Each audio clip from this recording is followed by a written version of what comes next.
All right, we're here in the streets of Philadelphia with the five-time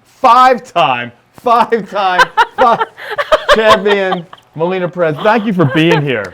Oh, it's great to be So here. you won the world title 5 times. I remember Chris Jericho one time talking about how he beat The Rock and Stone Cold in the same night. He won both belts, and he goes back to his hotel, eats a pizza, and gets locked out. Hopefully you've had a couple better celebrations than he did. No, it never occurred to me to have like celebrations. Oh my goodness, because you get so tired. You either have to like drive to the next town or find like a place that's open that has food because we get out so late sometimes. Now it's different. Like I've seen people, after their matches they leave, but we were taught that was a sign of disrespect.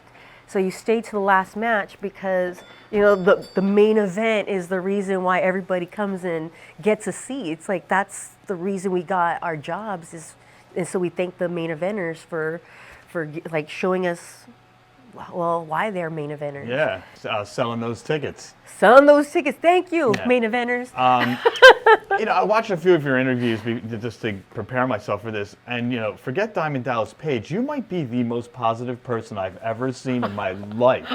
I am not kidding. Like you should be a speaker or go to schools and talk to. It's incredible. You could be talking to CEOs. I don't know. You ever thought about something like that? Actually, yeah, because so many people tell me that. I'm like, really? Thank you. I don't know. I don't. It's a If glowing. I can, I would love to do that. If I could help people make and spread the positivity, because believe me, we live. I know we live in a crappy world.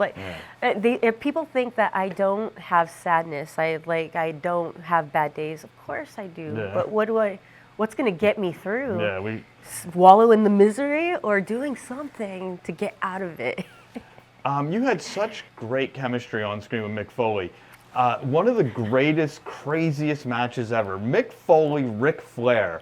And then you do this run-in at the end, and it's an I Quit match, and Flair is going to hit you with the barbed wire, and Mick Foley saves you by yelling, "I quit." Oh, I was like, no, Mick. But then, Vince McMahon wants Mick Foley to join the Kiss My Ass Club, and I guess it's to save your job, and he's going to do it, and then all of a sudden you turned on him and gave him one of those low blows.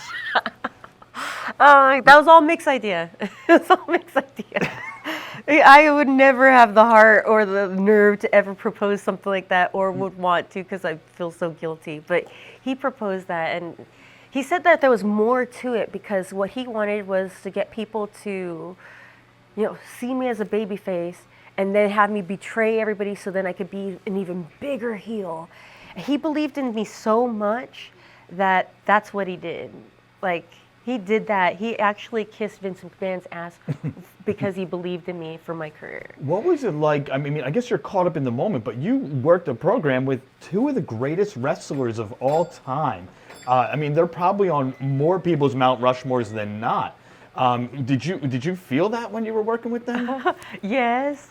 And then I also cried too, because seeing all the blood and everything, that was my first time up close seeing a hardcore match like that. Yeah, that was a lot to take. And then for a lot of having to people. pick off all the tacks off of Mick's back, oh my goodness. I was legit in tears on that one, and I was actually really crying before he kissed Vince McMahon's ass, because I was like, oh. Well, yeah, I guess you are a very emotional person, like you said. And it's like, okay, get into character. But Mick's amazing, though. He's got a brilliant mind. So does Rick, too. Ric Flair. Two-time New York Times bestseller. Yes! What can't Mick do?